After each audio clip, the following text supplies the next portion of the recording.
Good morning from Lombok, Indonesia. It's my pleasure, Muhammadun, to deliver a talk on international seminar on creative economics, tourism, and information management. Today, my two focus key messages on this seminar are resilience and management of tourism. Let me share a screen for you and start the title, Tourism Crisis, Management and Resilience, a Community Development Perspective. Let us start from the background. There is some interconnectedness between community development and the tourism business. The tourism community development can directly contribute to the goals of sustainable development, particularly in the creation of decent work and economic growth, which is goal 8, responsible consumption and production, which is goal 12, and life below water, which is goal 14. Therefore, the good policy on tourism and good practices on tourism management are the key messages to make it happen. However, a raising question of research is what model of management suits to better up the tourism business, particularly in the context of Indonesia. It is a managed community. The tourism has triggered many sectors of economical activities, including hotels, restaurants, agricultural, food and transport business. Tourism also affects spatial development and the biological and socio-cultural environment, such as the establishment of infrastructure, the empowerment of local communities, cultural heritages, as well as the preservation of environmental assets. It is a highly contributing business, yet very competitive. In Indonesia itself, tourism makes nearly 2% of the gross domestic product. And in the global scale, tourism belongs to the top 10 sources of foreign currency. However, pre and whilst crisis, tourism is a very competitive business. Let us analyze it. In terms of policy gap and doing business ease, Indonesia sits on the 72nd rank throughout the world. It's somewhat low below Malaysia's position and neighboring Thailand's position, which are better up on 24th and 26th accordingly. So starting from how to start a business, construction permits, getting electricity, protecting minority investors, and paying taxes, we need to struggle more. In relation to that, when we extend it to resources management in Indonesia to contribute to the better efforts of doing tourism business, we are not that good yet. In terms of better management of resources, either in natural resources, human resources, political, financial, social connection resources, apart from business environment, we are still in the middle. Somewhat from the research finding, we sit at the 3.5 round out of the 7 most ideal location and condition. So seeking from these elements, we still need to better manage our safety and security, health and hygiene, human resources, ICT readiness, prioritization of travel and tourism, international openness, environmental sustainability, airport handling and infrastructure, including its ground and port infrastructure, as well as tourist services and cultural resources and business travel. Whilst crisis, my meta-analysis finding also found out that within the last 2 decades, there has been 28 crises. The lists are here, starting from civil unrest of May 98 in Jakarta, which is caused by human failure, to the most currently happening COVID-19 outbreak in 2019. When we analyze further, this crisis can be categorized into two elements. That is, atrocities, one caused by human failure, and disasters, another one which is caused by nature. Atrocities are featured by anthropogenic factors, which can include policy failure or management failure. It is more predictable and can happen during long term, while disasters are more caused by nature or global pandemic. It can happen abruptly. It is therefore less easy to be predicted, but can happen in a shorter period of time. Considering this, when we dive into rapid assessment, there is some impacts of our tourism business. In Bali, for example, as the top destination in Indonesia, tourism contributes to more than 50% of income revenue throughout Bali. It is supported by the accommodation and food services, transportation and warehousing, construction of hotels and resorts, as well as wholesale and retail, making a total of 51.2. It is way beyond agriculture, which is only supports around 13%, and other backwarded sectors of industry such as manufacturing, information and communication, education, which is less than 10th, and others, which only contribute to 18%.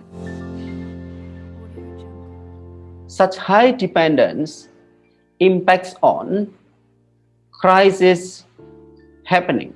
When it happens, Balinese suffers. Let's say this research says that there is 61% sharp decline of income before and whilst the pandemic happens.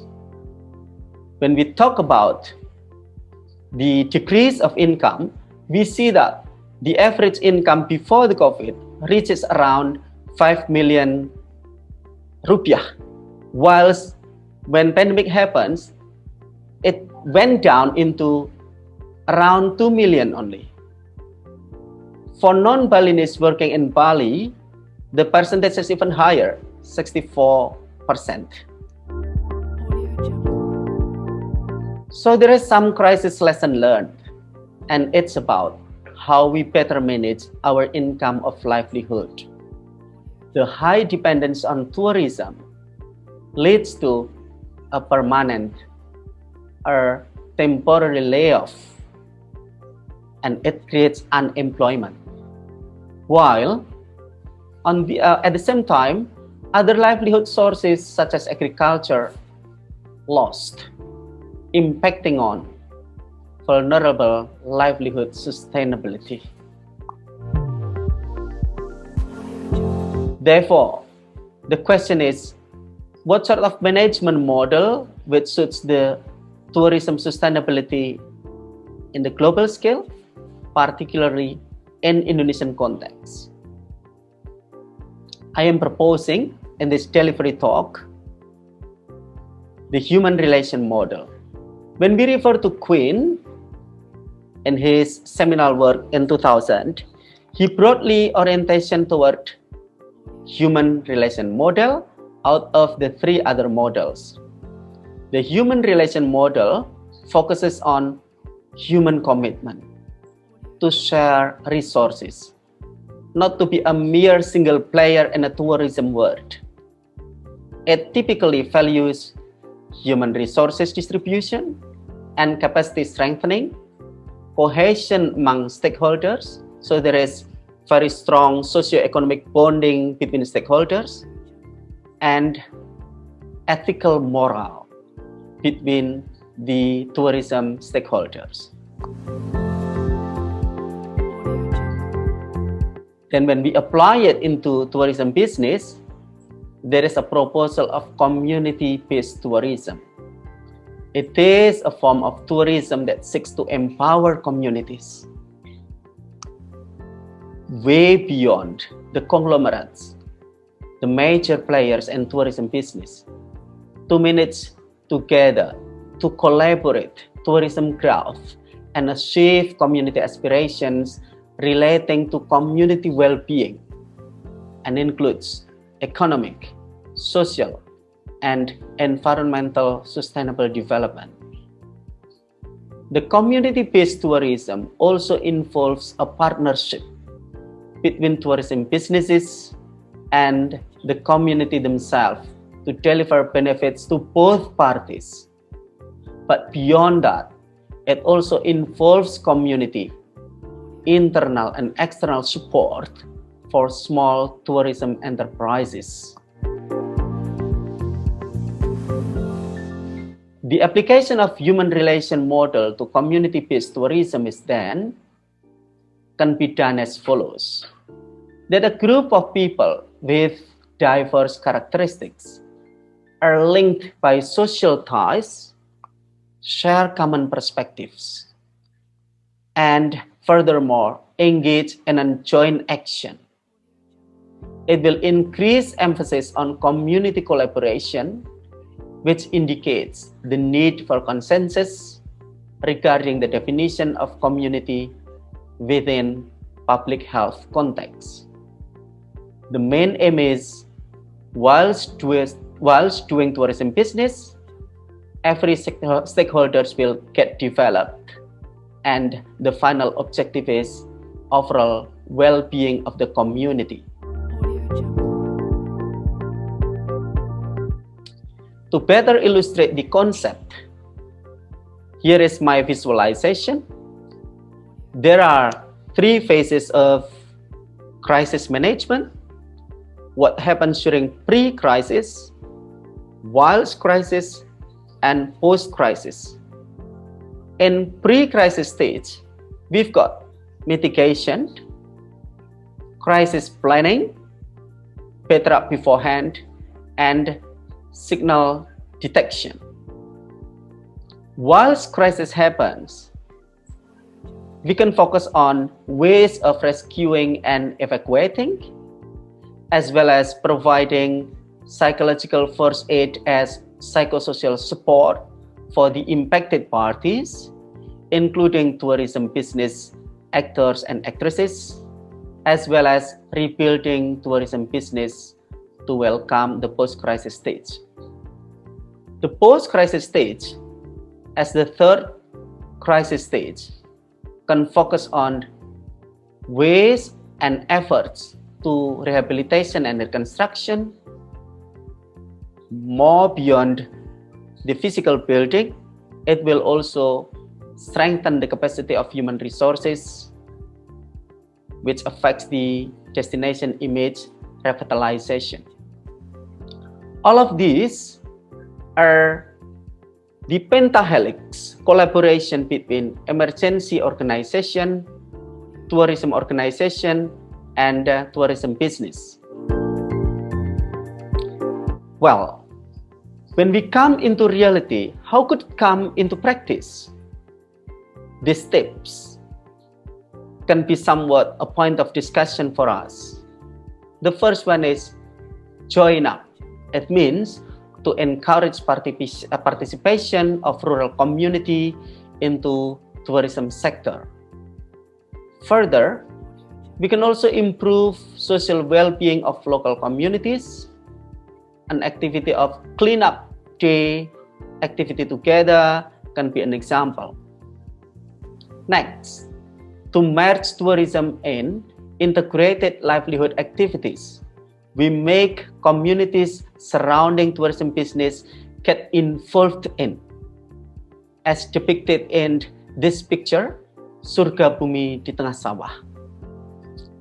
We can also introduce international tourists to dive into the local culture. It's a process of engagement. The tourists coming engage in local culture to learn, to enjoy, to study about multicultural communication and culture. Further, we can also engage in volunteering activities such as teaching foreign languages, tree planting as part of environmental preservation, coral planting, fishing with the communities, etc. And the next two options are to offer preferences for budget tourists, that we are inclusive people to welcome varieties of tourists, including their financial affordability, as well as to open more business opportunities to rural population, that we extend our activities of tourism. The conclusion in this short talk, therefore, we as a resilient community need to better manage our tourism business in terms of tourism must seek decision making among stakeholders so it can collaborate with other livelihoods. It also necessary for us as a tourism stakeholders to save financial resources from harvest at the peak seasons and wisely invest it in other livelihoods, because tourism is a vulnerable business. The third conclusion is crisis sign a need of greater involvement and ownership among the local communities. We need to involve wider communities apart from core business of tourism, because tourism bring tourists which come and go, but the communities live there forever. Therefore, the local communities must be involved in the planning and management. Tourism is not about mere conglomerates business. Thank you very much for listening to this delivery, and I'm looking forward to discussion points. Bye.